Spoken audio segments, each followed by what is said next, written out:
Welcome back to Jealous Podcast. I'm joined today by the one, the only, CEO, Brandon Bingham of Bing Bang. That still sounds weird when you hear CEO. It's just guy. It's what you requested on your business. Oh. I'm just kidding. It's just guy. Guy. That has created something pretty cool with a bunch of unbelievable people. Thank you. I'm going to take that one to the bank. Yeah, take that one. Cash that one in. Okay, I will. We just recorded, I'm sorry to everyone else, but probably one of my favorite episodes of Jealous Podcast. It's going to be a tough one to top. I mean, when you can just put somebody of Joey Hinke's caliber in a seat like this and him just be raw and vulnerable and just be naked. Mm-hmm. I mean, he's naked. He was completely naked. You got to see the video version. Go to the website. It's bingbang.com/podcast. Man, you talk about clickbait. We just got everybody there. Do it for the clicks. That's what Melanie's shirt said today. It did. That was a pretty cool shirt. I liked it. Oh my gosh, yeah. That was an incredible conversation. You guys are gonna freaking lose your minds over it. I was speechless. You know, I'm never ever speechless. Never. I was speechless. And I got tears in my eyes multiple times. Did you see me almost lose it? No, I tried not to look at you. It was right there, and I just couldn't. But, okay. So, Joey Hinke, he's on. You're going to love it. But who, right now, Brandon, are you jealous of in the media, in the news, just this week? Like, who are you feeling jealous of? Jeez. I know. It's hard. Probably a team in the Kansas City freaking Chiefs. They're kicking ass, taking names. Representing the Midwest. I've always hated the Chiefs too. Like growing up, you would think we would be Chiefs fans. I'm not a Chiefs fan. I hate the Bills too, so I wanted both teams to lose. And so watching that playoff football game and then that back and forth, I mean, you talk about an unbelievable football game and just kind of watching that take place. And I was like, there's got to be a way they can both lose. No.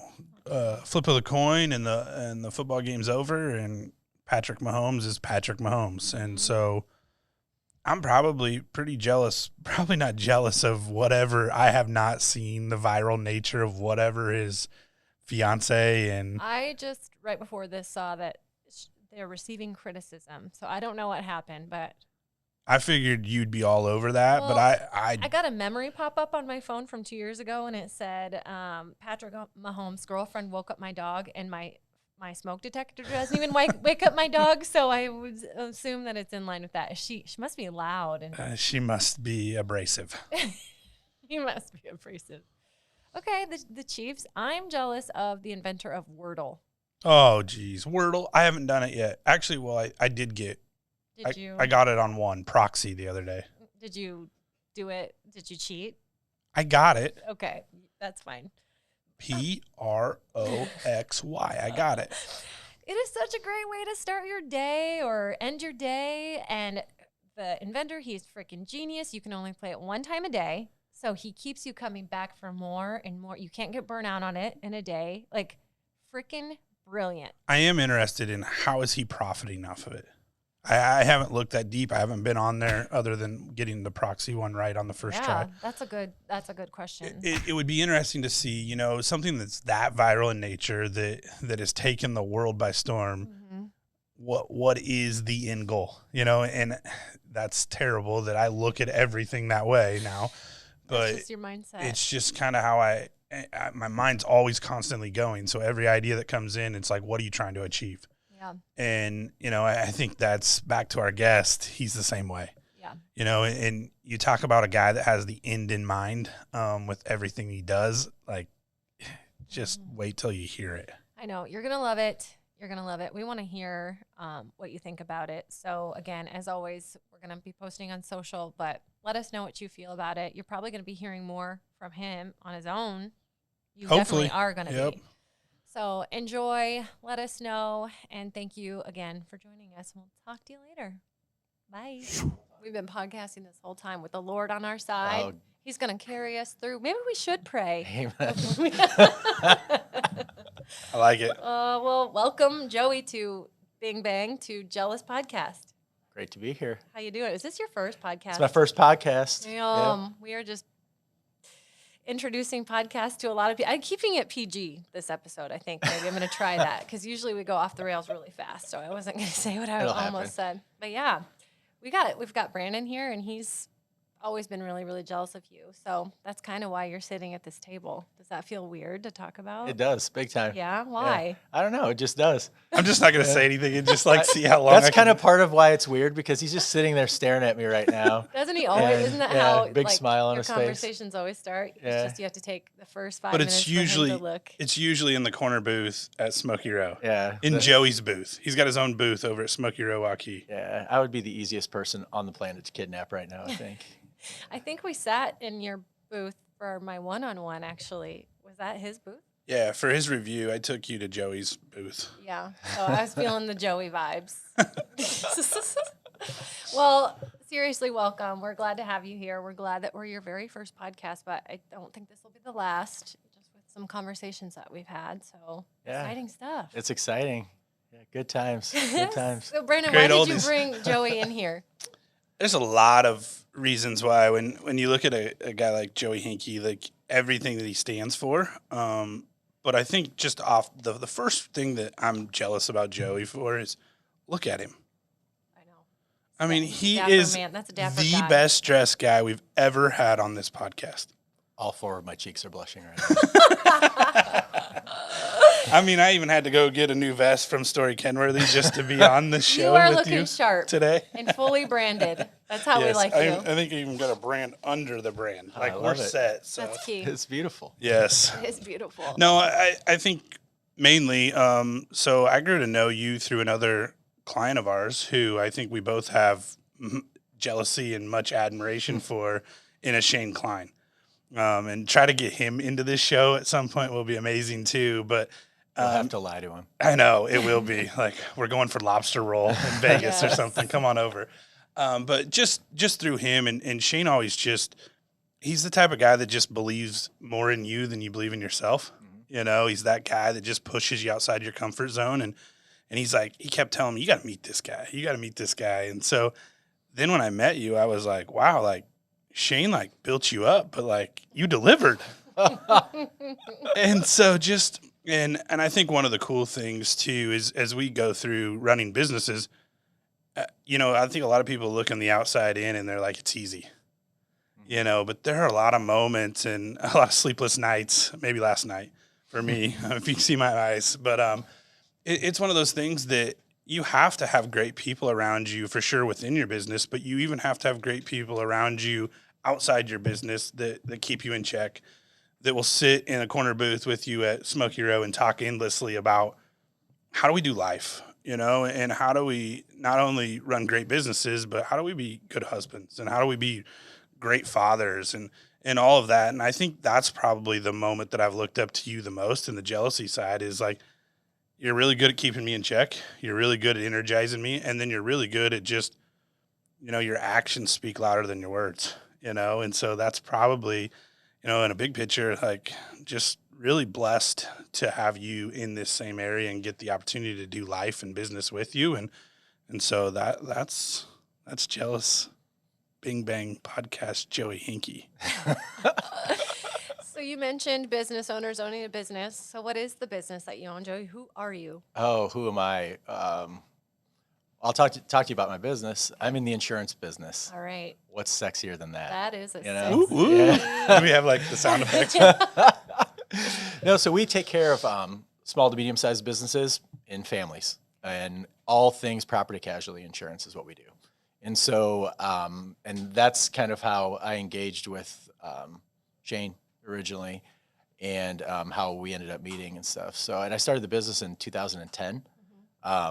It wasn't a business that I thought I would be in growing up. I thought I was going to go work for the Chicago Cubs. Yeah. Do I something was going to really play cool. for him. I didn't They're care if I kind was of going the to sell same. peanuts for them. You know what I mean? I was going to do something for those guys. But went to UNI, graduated, went to Chicago, and just started working there in the staffing industry. I was a recruiter for a while, and then ended up in Des Moines after my wife, who was my girlfriend at the time, we got engaged. And she looked at me and said, I'm an Iowa girl. I think Chicago's a great place to go grab a pizza and vacation for the weekend maybe, but I don't want to live there. And so I found my way to Des Moines And the company I worked for at the time was in the IT consulting space, and one of their big customers was a large insurance brokerage who approached me and said, you ought to think about coming into the insurance business. And I laughed at him. I was like, why the hell would I do that? This is pre Y2K when it was really easy to make money in the You still IT had space. Tom as your friend on MySpace at this Right, point. exactly. No, MySpace wasn't even alive yet. I didn't even have a freaking cell phone at the time. You know what I mean? So it was interesting. So pre Y2K, you didn't have to be very good at the job to make a living out of it. And that was me. I wasn't any good at it, and I was making a living at it.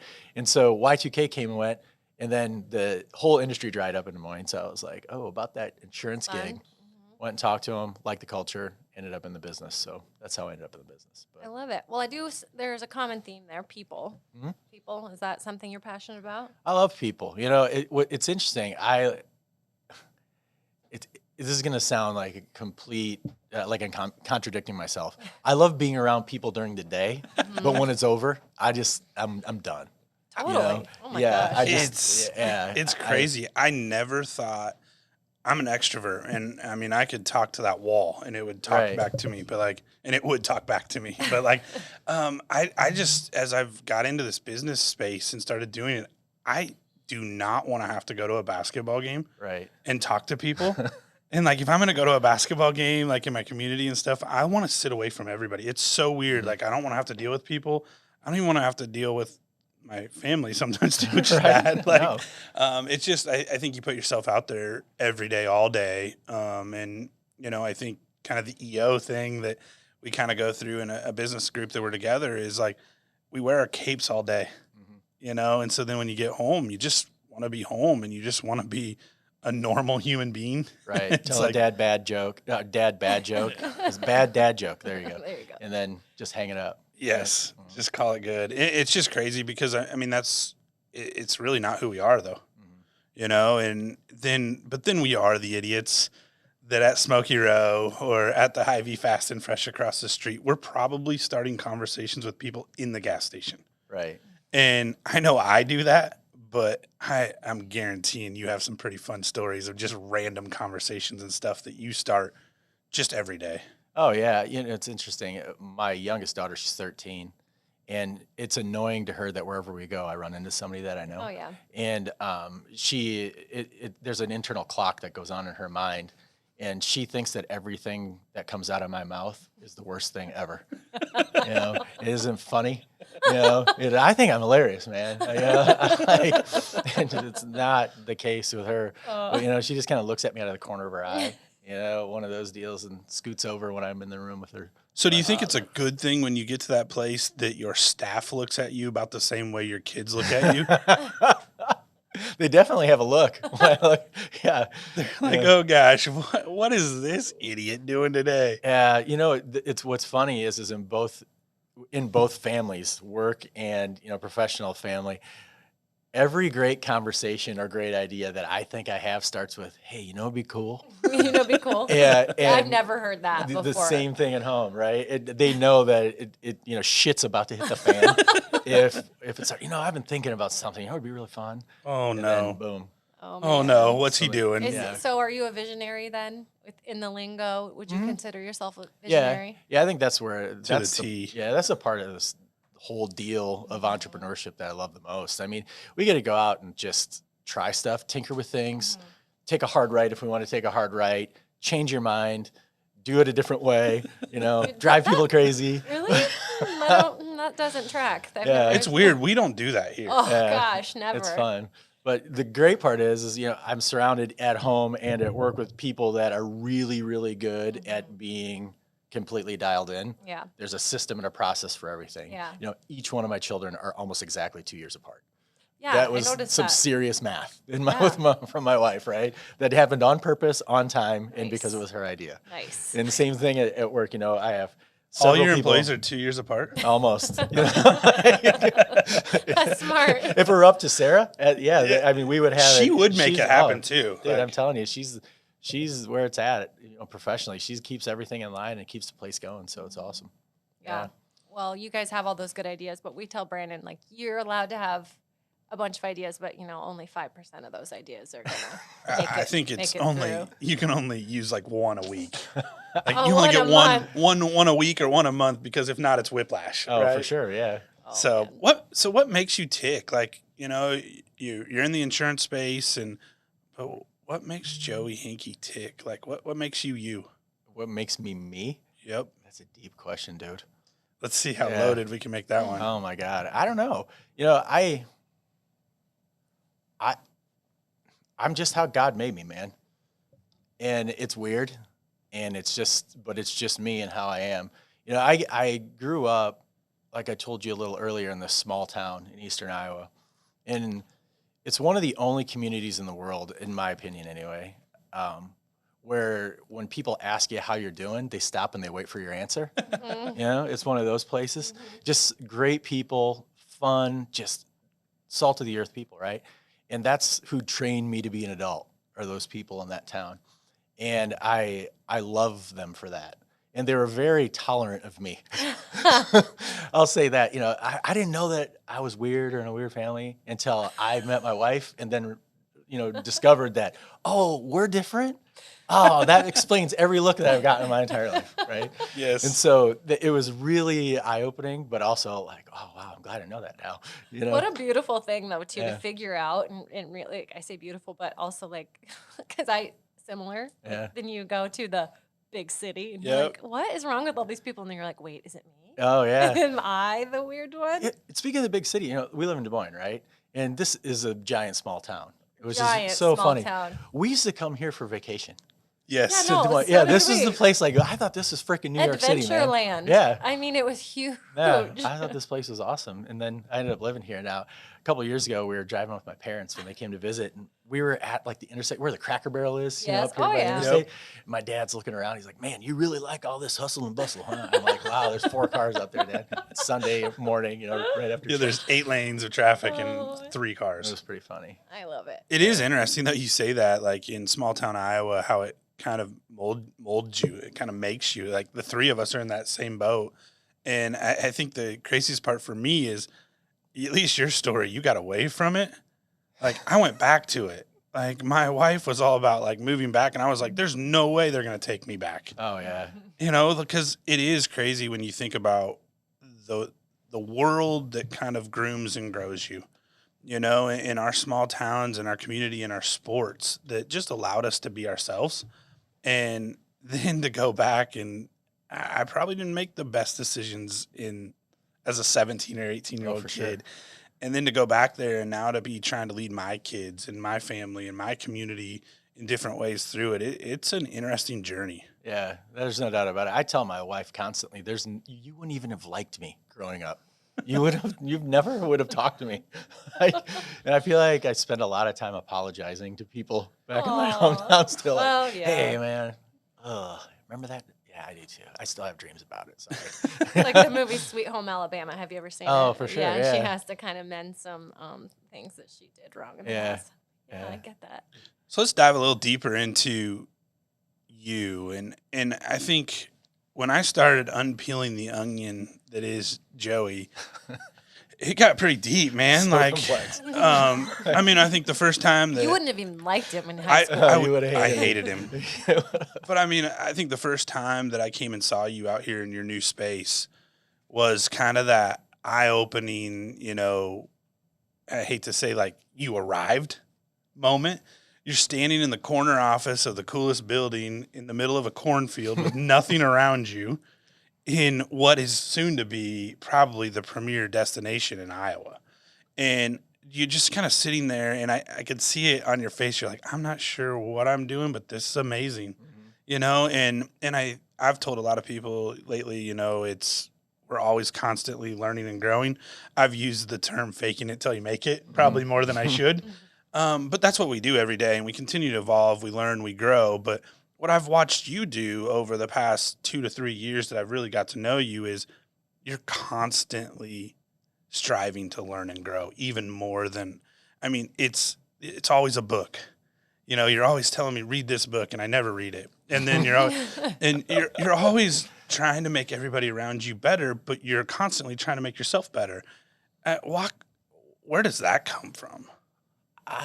Man, That was deep, right? that was a really deep. Yeah. Should we just call it Yeah, after we're done. Let's just hang it up. I don't know. I'm very curious about a lot of things. And when I was growing up, I always had that attitude of, I'd like to do that. I want to try that. Why can't I do that? Even if it was college, I was the first person in my family to ever go to college. And I really wanted to go. My parents didn't discourage me from it, but they didn't know what it meant to encourage me to go and stuff like that. They were very supportive of it. Don't take it the wrong way. They're super supportive of it. But even, looking at that, I always thought, like, I'd like to do that. I'm going to try it. And I'd go over and try it, And then when I got to college, I started learning about different things, different people and stuff like that. And I would get curious about something. Like maybe you would mention something in a conversation. I'd say, I want to learn about that. And then I'd just go dig into it, right? Which is dangerous because as ADD as I am, I'll go dive down this rabbit hole, forget why I went down there in the first place, and then go turn left and right 5 times, and then figure out, oh, God, why did I come here again? How'd I get here? Right. But usually you find something cool. Yeah, but usually I find something really cool, right? And so, but that's the interesting thing, though. That's why I like to read a lot. But I'll read a book and I'll get through it, and then it'll send me 5 different directions with 3 different other books, and then I'll have a conversation with you or somebody else about it, and then the next thing you know, I've killed 6 months out of a year thinking about just crazy stuff. You know what I mean? But I don't know. I think it feeds my mind and it helps me relax. To read and to learn things, and I don't know. I like to share what I read. Big time. I think it's fun. It's a gift. I think I love giving books away because I get so intimate with a book when I read it, and it becomes part of my soul almost. And I want people to feel that, and they never do. Yeah. I want them to feel it so bad. Sometimes they get into it and things like that as much as I do, but other times they take it in a different way than I do. I don't think you actually get any feelings out of a book. I can't imagine that out of you. Like there's one book in particular that you've asked me to read. I was meeting with somebody the other day, and they're like, "Hey, have you read Legendary?" And I'm like, "Hell no." And they're like, well, dude, like I thought you and Joey were like close. Like you guys seem like you're pretty aligned in the way your core values, your mission, your vision, and like you guys are trying to do things, great. And I'm like, I'm not reading Legendary. Yeah, you have to. And they're like, why not? And I'm like, well, I'm gonna have Joey on my podcast. I'm gonna have him explain his Legendary track, and that's exactly why I'm not reading the book. Yeah, I need to read it again because I think I just need to read it again. But so long story short, last February, it's almost a year ago, right? This book found me. Went out on a LinkedIn. I told you LinkedIn. I got a notification out there for something, and I went out there to clear it off. And the first thing I saw, and I'm a 2-swipe social media person. If I don't find something cool in 2 swipes, I'm out, right? Yeah. And so I see this book, and it's got a cool cover, and it's somebody that I know that's recommending it, saying, hey, if you're going to read one book this year, read this. So I went to Amazon, I bought it, right? And it's a book. It was written for dudes. Anybody can really read it, obviously, but it's about habits, anything from relationships, habits with your spouse, to financial habits, to mindset, gratitude, all this stuff, right? And I got like 50 pages into this book, and I just put it down, and I couldn't stop thinking about it. It just consumed me. So I stalked the author. His name's Tommy Breedlove. Coolest name ever, by the way. Yeah, that is. The only thing cooler than his name is the actual dude himself. So I stalked this guy, figure out how to get a hold of him, send him an email. And I just show up at his doorstep. You're only 50 pages in. Yeah, 50 pages in. And I just said, I was Right. like, hey, man. I was like, introduced myself. I was like, I'm from Des Moines, Iowa. I was like, I don't expect you to reply to this at all. You wouldn't have liked me in high school. You wouldn't have liked me in high would not school. have liked me. I was like, but this is what your book's doing for me. I just feel like, what I'm reading this, I feel like we have similar backgrounds. And I feel like, today we only get bad news from people or bad negative feedback. I just wanted to give something cool and tell you what the book meant to me. And I'm looking forward to finishing it. Well, he called me. Oh, wow. Yeah. And he's like, he's from Atlanta, Georgia. He's like, hey, brother, how you doing? And he's like super positive, super Southern, and it made me feel really good. And he said, finish the book. Let me know what you think. Well, so I get into this book, and the more I dig into it, I just feel like right book, right time. And it's just hit me in every way. And chapter 8 rolls around, right?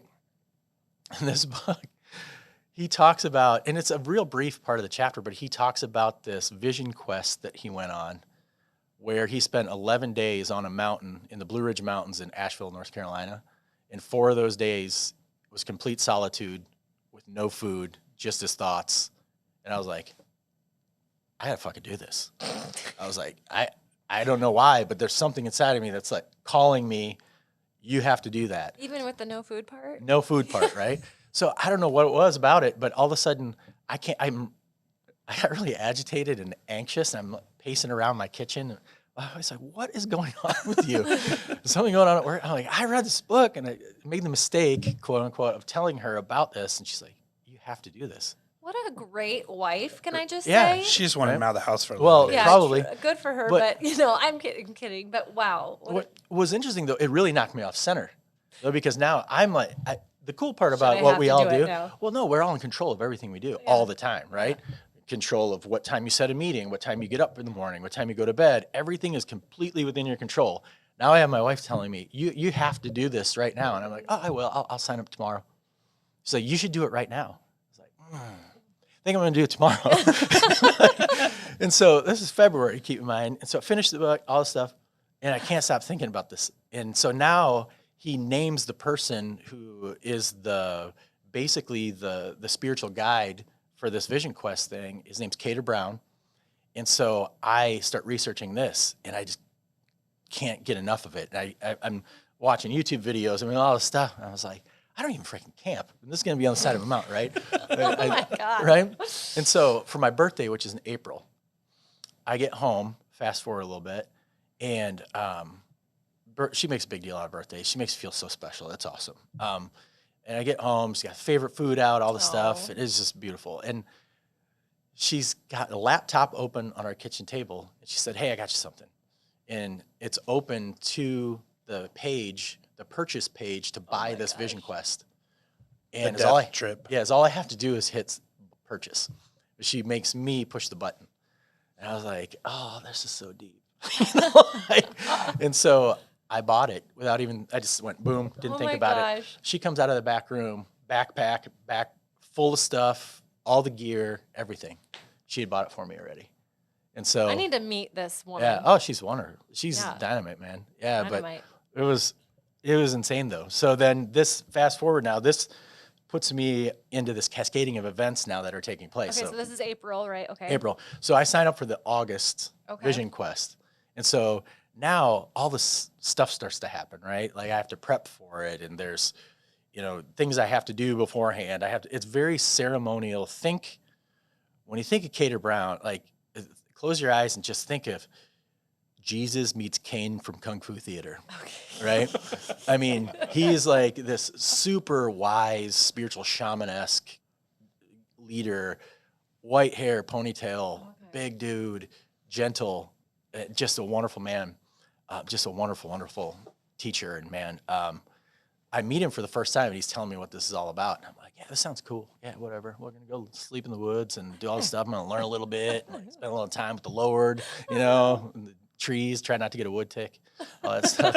And I'm just pumped about it. And then he asked me the question. He's like, how do you feel right now? I go, I'm terrified. I was like, I don't know anything about what's going to happen. He's like, you should be scared. And then the call ended. Right? So Click. yeah. And then it was just over. And so now Cater knows his shit. yeah, he knows his shit, man. And so anyway, fast forward again. So right beforehand, I have to do a couple things to get prepped for it. I do. And the day before the trip, I'm all packed up, and I have no idea what I'm going to do.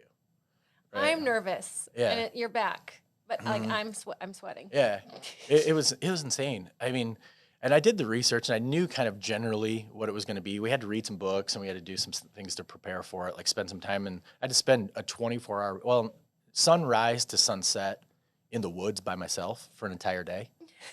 So I had my nephew drive me down to southern Iowa because I knew we used to deer hunt, my buddies and I did, at this public This is ground. before you went. Yeah, before I went. Yeah, a month before I left. So we were down in Lamoni, Iowa. He dropped me off at 4 a.m. with nothing but a backpack and 2 gallons of water and a journal.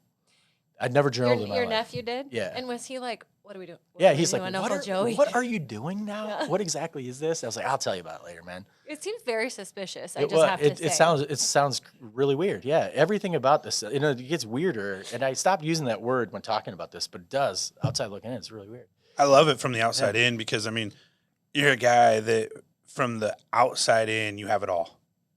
You know, business, a rock star for a wife, great family, you know, all this. You drive a Jag, you're the best dressed guy around, you know, like you have it all. He's the man. Like you don't need to go sit on top of a mountain. Yeah. Yeah, it's so easy. Yes. Right.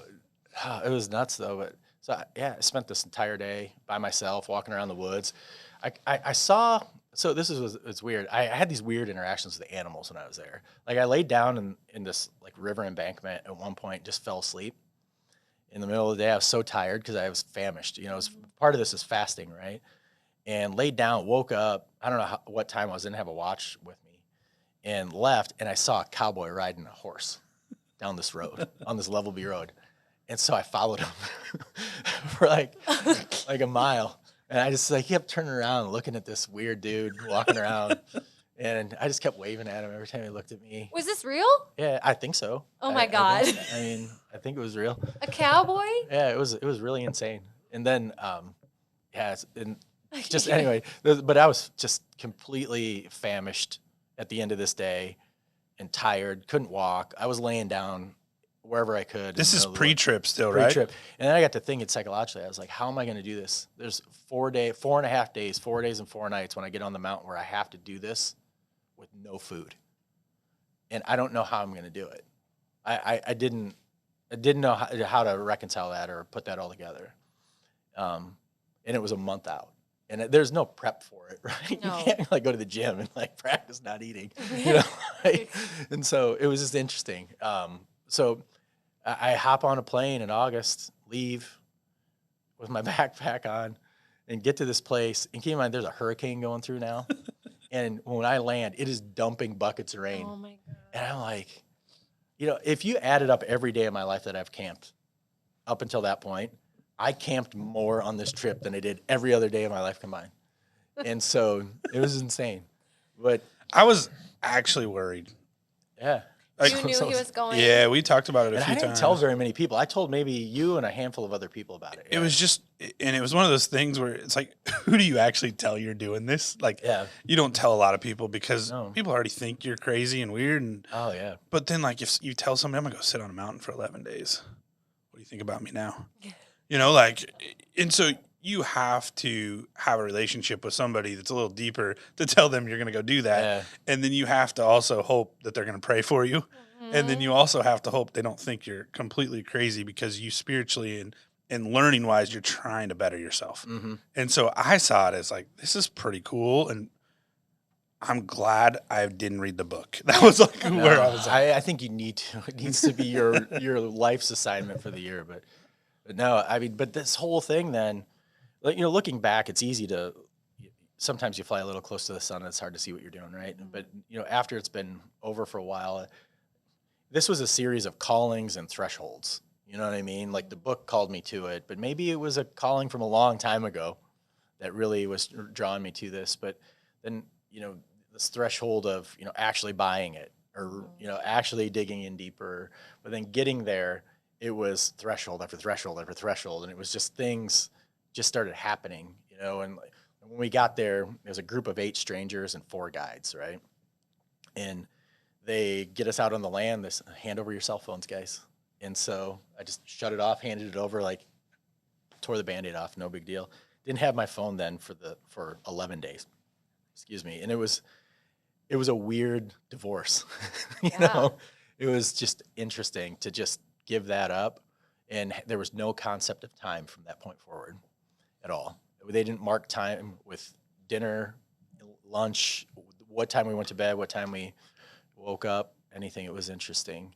But then we had these different thresholds where we named our group.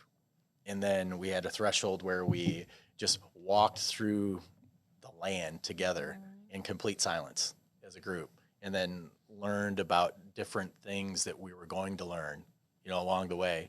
And the entire time we're doing this, the very beginning, this is an hour into this, I thought, I don't belong here. this is just too weird. It's too insane, too bizarre, too anything. I should be at home right now. And that quickly passed because you realize you're on a mountain and you don't have anywhere to go. And you also paid money and volunteered for this. Oh my gosh. And so, but all this stuff starts happening. But then, we meander through the woods and go through, we start running in, like, I don't know, a little ways into the woods, I started hearing this noise, and it was somebody like rattling like a Native American rattle. And when we got up there, she welcomed us to the gateway to the north, which is this and that. And I was like, no. I have goosebumps. No, I know. I was like, I can't do this. And this happened for each cardinal direction. And then it started to click with me what was happening. This is going to be a very ritualistic and spiritual experience, and personally challenging, because reconciling, like, emotionally, like missing my family, missing, my work family, and then the responsibility of what I'm, the self-importance that I need to be at home because of this, that, or the other, right? But then we come out of this woods, and this is where the weirdest thing I've ever seen to that point in my life. Like, we come out, like, it's beautiful. I mean, have you ever been to the Blue Ridge Mountains? No. It is a temperate rainforest, really thick, beautiful. It's pine trees, like maple trees, and it's just thickest forest you could ever see. And it's always wet. It rains there constantly, and now we've got a break in the rain from this hurricane that's coming through, and the sun's actually shining. But we come out of the woods, and there is this giant tarp about the size of this building covering up a burning fire, and in the center of this tarp, there is just like a what I would explain as a Navajo blanket with a bunch of just weird stuff on it. I'll just leave it at that. And I looked at it, I'm staring at it. This 17-year-old boy comes up to me and said, "This is all very new to you, isn't it?" Oh my God. And I was like, yeah. He's like, "Man, I wish I could take your picture right now because this would be the best photograph ever." Oh. So, yeah. And That's comforting, right? right. And that was insane. So then they give us a little time to set up our tents and to get ready for the day. And then they just start, the next threshold came of like, why are you here? What brought you to this fire was how he used the term that he used. And then one by one, we just all told each other why we were there. To be honest with you, I didn't know why I was there. I just knew that it felt really right to be there. And this is where it starts to get even more weird when you talk about like the universe, like making things happen on the right time, on the right day. Because 26 years ago today, my little brother took his own life. Today is the 26th year anniversary of his death. And when he asked me why I was there, I said to deal with the grief of that. Isn't that crazy? Yeah. And then that's what I worked through. A lot of my time there was that. And you didn't know until it came out of your mouth. And I was like, I'm here because I read a book, and then I met the author, and now I feel like he's my friend. And I'm here because of a 14-year-old boy that took his own life 25 years ago. And it just started pouring out of me, and I was like, I'm really a private dude, so this is all very interesting. This is an incredible story. But yeah, so that all just came out, and then like more stuff started to happen, and then I just started leaning into it. But the cool thing about this whole experience, though, is it allowed me to kind of sit back and watch it all happen from a distance, and then do it at my own pace. And kind of, when I was ready to do that, I'd kind of get involved a little bit more. When I wasn't, I just kind of in the rear with the gear, you know what I mean? I'd help carry the water, like help people do stuff. But it was interesting. But yeah, and so we did a series of other things, and like one of the things that we did, it was a big therapy session essentially, and they labeled it as a death lodge, where essentially you were leaving the part of you that you wanted to leave there die on the mountain. And then, but what was interesting is the way it happened and the way you were called to do it was they'd play a song, and it was a song, just a random song. And then if you felt something stir inside of you, you'd get up and you'd go take a seat by Cater and Lynn. And then you would go through your work. with them. And this lasted for 2 days. It was exhausting. So one by one, these songs would play, and I'd be like, no, maybe if they play some Lionel Richie, like I just didn't hear anything, Was it like traditional, like it was all over the board. It was just like all it over was the just board. like whatever music. Okay. Yeah, all over the board. Like it was just interesting. Anyway, this lasts for 2 days. I'm the last one that gets called up there, right? You're the last one that felt something. Yeah, that felt something. Okay. But along the way, like the type of work this was, like people would ask other people to enroll with them and help. Like, maybe would it feel good for you to talk to your 14-year-old self? Yeah. Who would you like to do that? I'd like to have Joey do it. And I'm like, oh, no shit. Like, why not? So this happened over and over again with me, where people would say, I'd like Joey to like be the masculine side of my personality. I would like Joey to be my father. I would like Joey to be my 14-year-old daughter. And so and I'm like, this is all part of it for me. At one point, did you think like everyone's in on this except for me? Kind of. Yeah. It's kind of like some days you're driving down the road and you're wondering, this is the Truman Show, right? Like life is sometimes. I truly think that it's a simulation. I do too. I think that there's a piece of this that I feel like there's too much coincidence in the world to make it a coincidence. It's just interesting. And so that happens, right? Yeah. And so I'm freaking out, go through this whole thing. But I got an assignment when I was there. Part of when I was going through my work, he just looks around. He said, I need a rock. And everybody's like, okay, let's get Cater a rock. And he goes, a big one, as big as you can find. So 2 people come up and they hand a rock like maybe this big. I don't know. It was probably the size of like a small cooler. It weighed like 80 pounds. And he shoves it in my chest. And he said, why don't you hang on to that for a while? Got it, Cater. So I'm holding this thing for like an hour, right? Oh. And so my assignment was to take that with me and throw it in the water when I was out on the land. So it was an interesting metaphor for what I was there for, right? But it was just insanity. But yeah, that was a crazy part of the experience, was going through that. As I never really participated in therapy before. Yeah. I don't know if my personality really lends itself to feet up on a couch across from somebody with a notepad. It's just not my vibe. I don't know if I could get into it, but I got into this. This is really cool. And I didn't even really at the time understand that's what it was until it became what it was, right. So it was really interesting for me to work through that and understand some of the things that were going on. And it was really powerful for me on a lot of different levels. But, and that night it was exhausting. I was just tired. And I was like sleeping in a tent, on the ground. And I was sleeping for like half-hour increments at a time. Because it's just not a freaking pillow top mattress, you know what I mean? Yep. I mean, you're sleeping on a damn. Well, and also, your brain is probably just like, it's all over the board. What is going on? What is he doing? Well, and there's just a lot of emotions. Like night one, it was like, I'm scared to death. Yeah, right. Like, what the hell am I doing? I got like animals and there's animals. There's drums going on everywhere. Like all this stuff's happening. I'm like, I don't think I should be here right now. But I'll go back though. All that stuff that I thought was super weird became the stuff that I miss and that I hold really, really close to my heart right now. Because it's just super interesting how this metamorphosis happened over this 11-day period for me. And later on in the experience, we all got to go out on the land and pick where we were going to do our 4 days of our vision quest. And we're going through, and it was like kind of like that song experience. Like I was like in the woods, I'm like, I'm not a big bug guy, and then like we on this ridge top, and I'm like, oh, that's a cemetery over there. That's not gonna work. Like we go by, like there would be a bunch of bees somewhere, and I'm like, I'm not getting freaking stung by a bee. I can probably see that.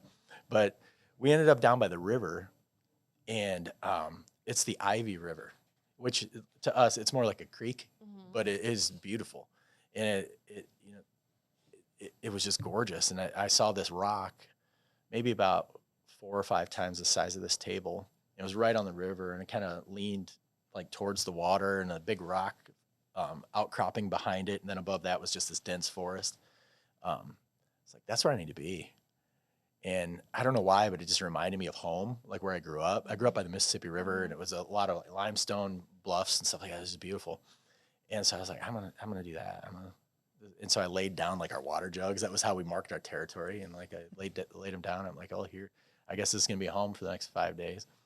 And I just didn't even think about it after that. And then that night, I always say, as a way to distract us, we did a sweat lodge. Have you ever done a sweat lodge? Of course not. No. We should do a sweat lodge together. Oh, geez. No, I'm serious. It is one of the coolest things I've ever done. And it was a very prayerful, very spiritual experience. It was 4 rounds. Each round was maybe a half hour to an hour long. And we all sat. It was a very hippie, very, like Native American, like traditional. It was so cool in every way. But we get in there and we're like sitting in the mud in swimsuits. But Cater he gets this drum out and he just starts banging on it. And then into this beat, and he starts telling this story. And what was just surgical and just masterful about how he did it, he interwove everybody's personal story into this story about this young warrior who belongs to this tribe that is in search of a lost soul. And he goes off to the village to talk to the elders, and they said, we can't help you here, but if you go in that direction, maybe you'll find what you're looking for. Mm-hmm. And then one by one, each of the directions was a section of this sweat lodge that we did. And he had us laughing, crying, singing songs. Like, I'm not a singer, man. I don't even sing in the shower. Like just singing songs. We're doing all this stuff. And then we're just really emotional. And it was wild. And I remember after the first round was over, I got out of that. And it's the middle of the night. I don't know what time it was, but I know the moon was really bright and it was right above us. Mm. And I laid down on the grass and I just started crying uncontrollably. Had no idea. I wasn't sad. I've never been a person that could put their finger on an emotion very well. Yeah. Like until somebody told me, "Why are you so mad?" I'm not mad. I'm not mad. Like, I'm sad. Just shut up. Yeah. But I've never been able to label it very well. But I laid down, and I can't tell if I was just really grateful the ground was cold. And I was like operating at about 350 at the time, or what. But it was a crazy experience. But after it was all over, we jumped in the river, and then we all realized, hey, we're getting up tomorrow morning at dawn. And we're going out on the land for the next 4.5 days with no food, alone. And it was insanity. It was crazy. And that's what we did. All of a sudden, I got up. Like the sun was up, and I was like, oh, it's dawn. The sun's up. But that's kind of the false dawn I learned. And so it felt like an hour. And then it felt like 2 hours went by.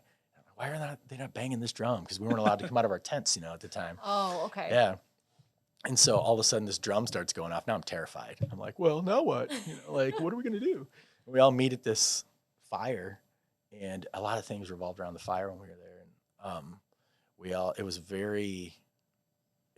very respectful and very calm. And the metaphor for it was once you left that fire and went on the land, you are now entering the spirit realm and leaving, the reality of the world. And if you came back to camp, they would not acknowledge your existence. They wouldn't even look at you. Oh my gosh. If you were bleeding, they didn't care. Like they would just, if you came back and you asked them for food, they would just look through you. And it was bizarre, right? So what if you did get seriously injured? They would help you. Okay. The reality is that what was funny is sure. Apparently the one thing on this freaking list that I forgot to take was a whistle. Oh. That you were supposed to have with you. So if you got attacked, emergency whistle. Yeah, if you got attacked by a bear or a mountain lion or something like that, or you broke your leg, then you could blow a whistle and somebody would come find you. That's an important part. I didn't bring one. So even if that happened, like I was done. I was just going to have to really hope that I didn't lose my voice before somebody came and found me. But it was insane. So at this point now, I'm like super mission driven. Now I'm like, this is something I'm going to attack. I'm going to go out here. And I'm going to roll with it, and I'm going to get through this 4 days. Here we go. The only thing I took with me, I took a blow-up mattress, sleeping bag, some rain gear. I had a pair of shorts and a T-shirt on, like a John Deere cap, so Iowa, right? And and then I took some ibuprofen, very appropriate, and that was all I took. And a journal. We had to take a journal, and I had to carry that rock with me. So I have it strapped on a backpack. A big rock? Yeah. So I'm carrying it with me now, but I'm marching through the woods. And I'm getting let out by that 17-year-old boy. And I'll tell you about him a little bit, but we just got to become so close, he and I did. And he leads us out into the wilderness. And I get about 10 paces into the woods and something just came over me. It was like, this isn't a mission. This isn't something to do. This is something that you're going to experience. So look around every once in a while. Take some snapshots of this because this is going to be really cool. And isn't that so true about life too? Yeah. Just like take time to Slow enjoy the down. journey. Yeah. And it just happened. And normally that's not how we operate, right? It's like, I'm going to get coffee, then I'm going to do this, and then I'm going to, like, what did you do today? I don't want coffee? Yeah, I don't remember, but I ate a lot of stuff. Get out there, and we hike through the woods. We're almost to where I'm going, and there's this little, right next to where the sweat lodge was, by the way. It was really coincidental that we walked by it. And there's this grass opening in the woods, and it's all full of clovers. It was more clover than grass. And he goes, oh, look at that, 4-leaf clover. And he bent over and he picked it up. And he goes, here you go. Aww. And he handed it to me. And I was like, oh, that's really cool, and I put it somewhere special, so I didn't lose it and stuff like that. But it was crazy. Then we all of a sudden are in our spots. And now we're like, now what, right? So I'm getting set up. And my deal was I was going to be a really stubborn German about this, right? I was going to say, I was not going to leave this rock no matter what. No matter what. I'm not going back to camp. I'm not, unless it's borderline death, I'm not leaving this rock. It's just not happening. So I get on there, set up, blow up my air mattress, lay it down, put a little tarp over it, stand up. I lose my balance. Oh, shit. I pop my fucking air mattress. 5 minutes into this thing, I'm on a rock. Like, tonight when you go to bed, I just want you to do this. When you're laying on your mattress, think about how deep your hip goes into the mattress or your shoulder. Shouldn't we just go lay on a rock just for good God? True. It was. I've never experienced anything like that. By the end of the 4 days, I was bruised from my ears to my knees, and like my armpits down everywhere. I could lay for maybe a minute or two, anywhere, but it was just, which I'm glad, to be honest with you. I have an abundance of gratitude about that because I didn't miss anything. Yep. Uh-huh. Yeah. You got the true experience. I got the true experience, man. Yeah. And but over the course of this 4-day period when I was out there, just interesting things happen. It's like just different interactions with animals. Yeah. Like after about half a day, they just accepted me as part of the ecosystem there. They were just coming around me.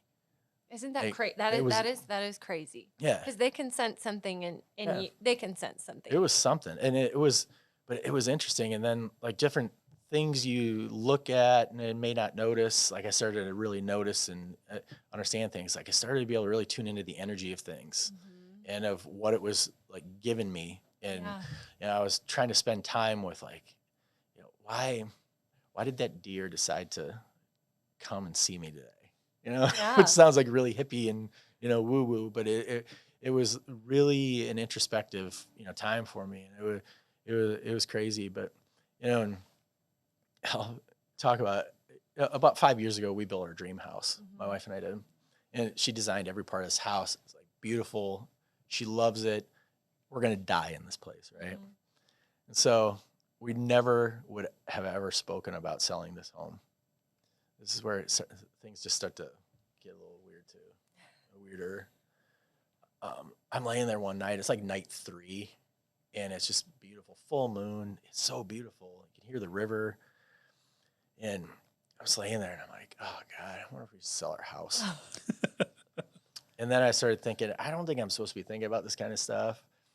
It's probably exactly what you're supposed to be thinking about. I was like, I think I need to look inward a little bit more here. It's like, think about you're on a mountain. Right? Your wife's going to kill you if you sell the house. Right? There's no way. But fast forward, when I got home, that's the first thing she said to me when we went on a walk is, I want to talk to you about something. I was like, oh no, is he cuter than me? And then she's like, I think we should talk about putting our house on the market. We never talked about it before. So it's just interesting how connected you can be with other people's energy and stuff like that. I don't think it was a mistake or that conversation happened. We sold our house. Oh my gosh. And we moved right after that. Like the next week. Yeah, it was crazy. It was crazy. I mean, we moved Labor Day, or we sold our house on Labor Day. No way. Yeah. And this was August. Yeah, end of August. Yeah, so it's crazy, but Yeah, but I mean, that whole experience on the rock though is nuts. I mean, Hey, did you see that mountain like over there? That's where he lives now. yeah, Yeah, he right. sleeps on the ground. Yep. Exactly. I would. Yeah. I don't know. There's so much there. Were you and maybe this is more spiritual than religious, but were you like a religious person before? That's a really great And that's question. kind of a tough, that's a difficult word. Yeah. Yeah, I'll say this. I'm a very faithful person. right. Um, I'm a believer, and I've read the Bible from in the beginning to amen. Mhm, And I like to surround myself with information about that, mhm. and I think it's a good way to try to be, if that makes sense. Yeah, yeah, And to the extent that I can do that better and more every day, I think is yeah, good. yeah. And I think that's a good. I don't pray like traditionally. Like I don't get on a knee and fold my hands, but I listen to a lot of Jesus music Yeah. and like worship music, and Yeah. it's kind of my jam. Sure. And it's kind of sets the right tone for me for my day. And I like to talk about it a lot, which Yeah. I think it's fun. Like, It's just so interesting. I mean, for someone who maybe wasn't, or similar beliefs, to show up and go through that same experience, it Yeah. would just be very interesting because I bet you'd all come out in Little, the end, a little more faith filled. yeah, or something. Yeah. I think it's impossible not to be when you spend that much time in a natural environment when you don't have any distractions Mhm. and you have to face your fear, hard questions that you've maybe needed to ask yourself, and you can't hide from anything. Yeah. You can't go to the refrigerator and Yeah. like mask it with food or grab a beer or turn on the TV or YouTube or anything. Pick up your phone, go to work, stay up late, all that stuff. You can't do that. You just have to sit there and work it out. That's the scariest Do you place to remember- be It with your is. thoughts. It like, is alone because with you wear how yourself. many masks do you wear in one day? Right. Oh, Right, you know what I mean? gosh. It's an insane number. I It mean, you is. talk about wearing capes, and all that. It's you are what you have to be at the time. I mean, sometimes it's very reactionary, but I don't know, man. It was a wild time. I mean, there's times on that, like you talk about the life a day as an entrepreneur, right? Mhm.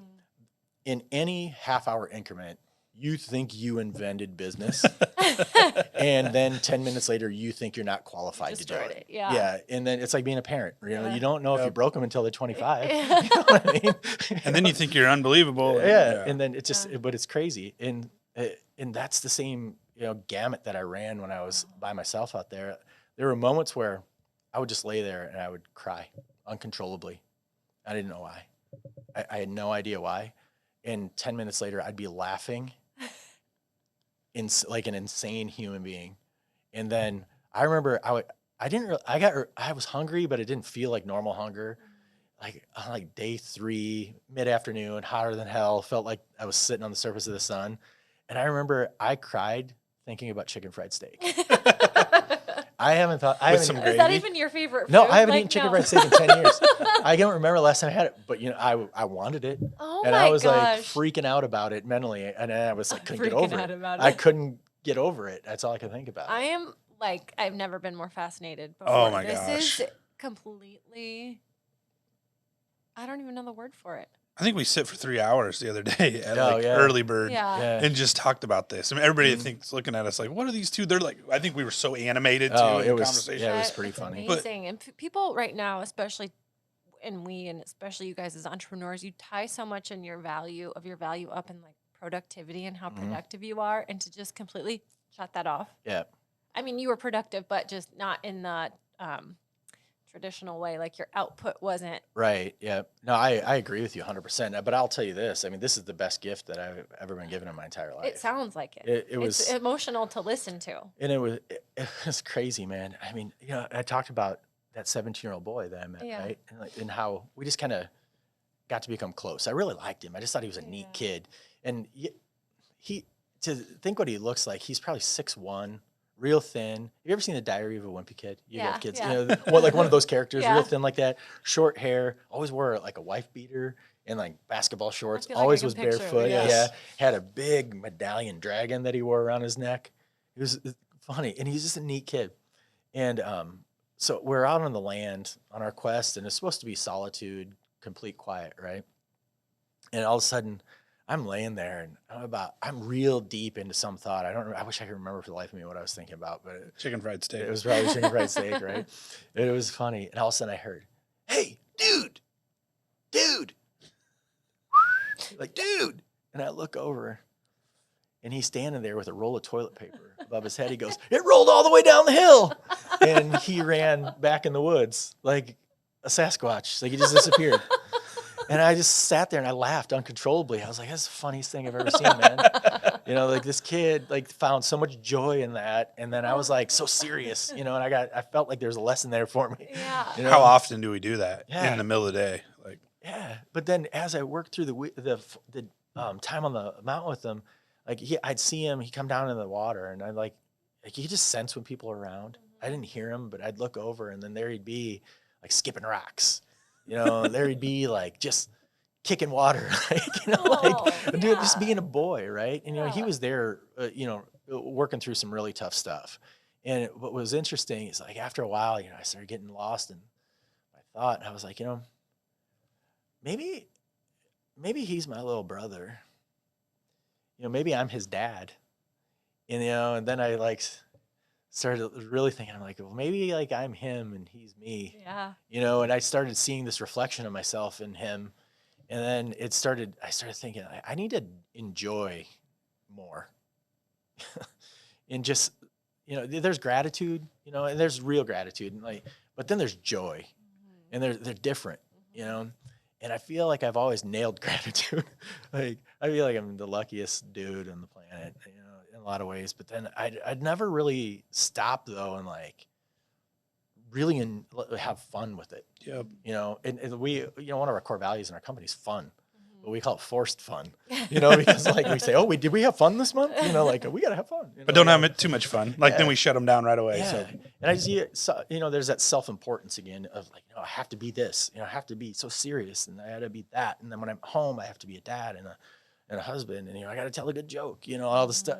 But the reality is like what I learned from that kid is, just kick the water every once in a while, go jump in, and, don't be afraid to do that.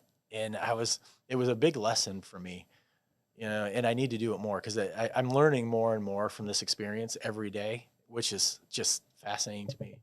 And it's, I don't know, it was such a powerful thing. I'm so grateful that I get to learn from you through this experience. I mean, I feel like I've learned a lot, and I didn't have to sleep on the mountain. Oh, dude. Like, it is so great. I tell you what, when it was all over, they gave us our phones. I didn't even look at my phone right away, but I stayed at this hotel in Asheville because I couldn't get a flight till the next day. And I just stared at the bed, and I couldn't even, there was this weird, it wasn't guilt. I can't really land on how I felt, but I couldn't lay on the bed. It's right like, away. And I'm not saying this is what it was, but if you bring like a pet home, like it's those animalistic, like they don't know how to lay on a bed because that's not what they know. And it was, you hitting it on the head, you're going there. It's like, it took a little while to get normal again after this experience. I mean, there was a reintegration process where, I'll say this, I will never be the same human that I was before. What a gift, when I arrived like there. You said. But I'll tell you this, like it took to be around people for a while. It was like, I can be socially awkward anyway. We all can. Like, oh my God, dude. It was interesting. It was really crazy. Oh my being around people. You would just want to know what everyone's thinking. Like I feel like want to know what everyone's thinking. Like, have you ever had the thoughts that I had? Yeah. You do need to go on that mountain. No. I think it'd be interesting to do it, to experience that with people you knew. And wonder how the experience would change. I think it'd be so different. I think it would too. Like the greatest gift I feel like I've got out of it from you was people just being pure, just being not guarded, not any expectation of what to get out of it together, but just, I think we run through life so much for so many other people instead of just truly being pure to who we are. And when I heard you and when we talked and, you came back, it was like, you were your true self. Yeah. a self you didn't even It's pretty know raw. existed, you know? And I was like, that is so powerful and so cool to understand that you can find that. Hmm. And then your finding has helped, I guarantee, people in your own organization, people that are going to hear this today, Mhm. and for sure me, understand that leaning into who you are, even when it's not, and it's a beautiful mess, right? Hmm. It's crazy. It's not what everybody expects or wants you to be. It's okay to be you, Hmm. and and that's what's so pure and so great about what we get the opportunity to do. And so that was one of the coolest things about bringing you on this is we do get to go have those conversations at Smoky Row, and we do get to power one another, but hopefully we bring it back to here. Hmm. Hopefully we bring it back to others, and it's not just selfish, it's really how can we share the gift that we've been given with so many other people. And so that's been kind of the coolest. And that's where I'm going to transition even another gift you've given me. And this is kind of a shameless plug, but the EO Iowa stuff. And so one of these, peer leadership type things, and you were even the guy that was like, you have to do this. And I'm like, whatever. Like nobody tells me I have to do something like, right. Go down a mountain. But explain this EO Iowa and why do something like that? It's in the same vein as kind of what we just talked about. Yeah, it's EOS stands for Entrepreneurs Organization, and it's a group of entrepreneurs that most of them are in Central Iowa, but there's a handful of people outside of that uh, that get together to learn and grow from one another, essentially. And what I was looking for when I joined the group, I was referred to the group by somebody in the insurance world whose husband was in this group, right? And I was hungry for something, but I didn't know what it was. I knew that this was 6-7 years ago, where I was like complete chaotic, professionally. Where I knew we were growing like crazy. Sales was great.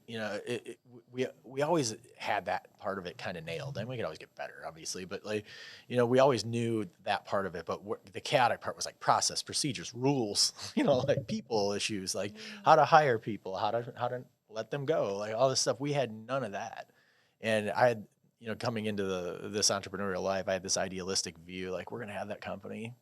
The only rule is try as hard as you can all the time, and everything else will just take care of itself, Oh, right? yeah. This is going to be a blast. It's going to be so much fun and all this.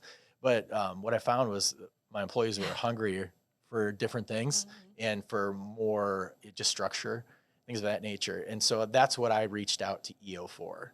And I was very fortunate to get put into so let me back up. The chapter itself has 50, 60 members right now. And then that membership group does different events throughout the course of maybe a month or throughout the course of a year. And it might be an event that is structured around, there's one coming up on 5 love languages, learn how to be a better partner in your marriage, so to speak. Or another one might be Joey's teaching the class. Exactly. All right. Oh, good Lord. Yeah. You're fired. And then there might be another one on leadership. Yep. And then like another event that we did in the past, we did a fire walk at my house. Oh, wow. So it's super cool stuff that they do. And then that greater chapter, 50 or 60 entrepreneurs, is broken up into smaller groups called forums that meet. And that the forum might have between 5 and 10 people in it that meet once a month. And it turns into like a board of directors. Very structured meeting where you take a deep dive into your personal, professional, family life, and then try to work through things. And then somebody has an opportunity to present every month and work through maybe a bigger issue that they might be having. Really powerful for me personally. That's one of those things in my life that's non-negotiable. When we talk about how we're going to spend money as an organization, this is never on the should we do this. It's just automatic for me. From the beginning of this group, I've always felt like I was a taker and less of a giver in the group. I just feel like I'm a sponge for things, but it's a very iron sharpens iron environment, which I love. And it's a way to continue to reinvest in the organization and myself personally. And I'm certain that my company wouldn't be where it was today without it. I'm certain that personally I'd probably maybe would just be living in the trunk of a tree somewhere without that group. But it's a very powerful organization. It's international. It's given me the opportunity to travel around the world too. I've sat on the boards for several years. I don't right now, but had the opportunity to serve as their president, the chapter president for a while. And so they have different, global and regional events that happen. I spent some time in Hong Kong, got to go to the Des Moines of the North, Canada, and spend some time up there and different places. So it's fun. I just love it because, I think what we've talked about all day is your constant thirst for more. But it's not just so self-centered. It's truly trying to put the best version of yourself out in the world for everyone else. So thank you for what you do for the ripple that is Des Moines, Iowa, and for the insurance agency and for everything kind of in this spectrum here. Like you truly do create a ripple, and I'm thankful for that, jealous of it. Continue to make me want to be a better person. And so it's great to be surrounded by people like that, even when they're next door, and we probably see each other once or twice like a month, and it's usually in passing, one of us going one different direction. But thank you. Thanks for coming on today. And I was supposed to probably ask him his advice, right? Yeah. 2 pieces of advice. What are you going to leave us with? Leaving advice. I feel like you shared a bunch throughout your there was some nuggets in there. Yes, but I'd say hit the purchase button 100% of the time. Listen to your spouse. I like that one. Follow the nudge. When you get a nudge and it's telling you to run that way, just go. Say yes to the opportunity. You'll figure it out. I promise. You'll figure it out. Because there's something more than just your inner voice telling you to do it. Ask for help though along the way if you need it. And but that's not weakness. No, it isn't weakness at all. And I think that would be. And read a book. Read the damn book. I'm not reading the book. Read the damn book. We're not reading Legendary. It's made for dudes, so I'm out. But that was probably a poor choice of words. No, it wasn't. No, it wasn't. Yeah, I can't wait for my husband to listen to this episode particularly. But I know he'll be booking an 11-day trip away from me and his family. I would do it again. I would do it again. Well, you even said, you kind of left some of yourself there, and you kind of feel like you need to go back to. It is. I really dropped a piece of my soul off there. And I dropped a piece of my soul off with each of the people that were there, and they did the same thing. Mm-hmm. And so there's this pull to be there and to be together. And I really believe that. And I want to go there. I'd love to take you there and show you. And just have you experience, what the river smells like, what it sounds like, and, what noises the woods make in the middle of the night, which ones you should be scared of.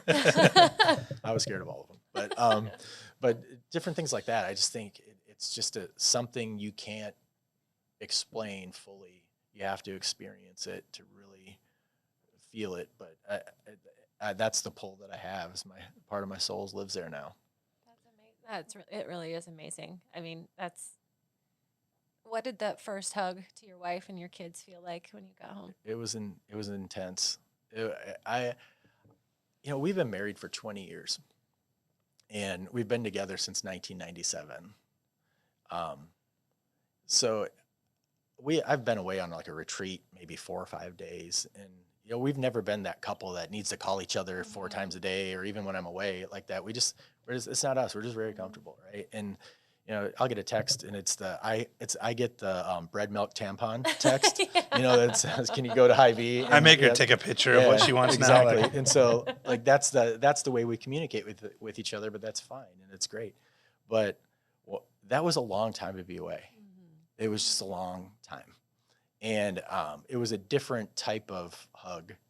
The hug said a lot with no words, and it was just a different kind of hug. There was gratitude. There was appreciation. There was, I love you. There was, I miss you. There was, I'm so glad you're alive. There was a lot inside of that, and it was interesting, but it was intense.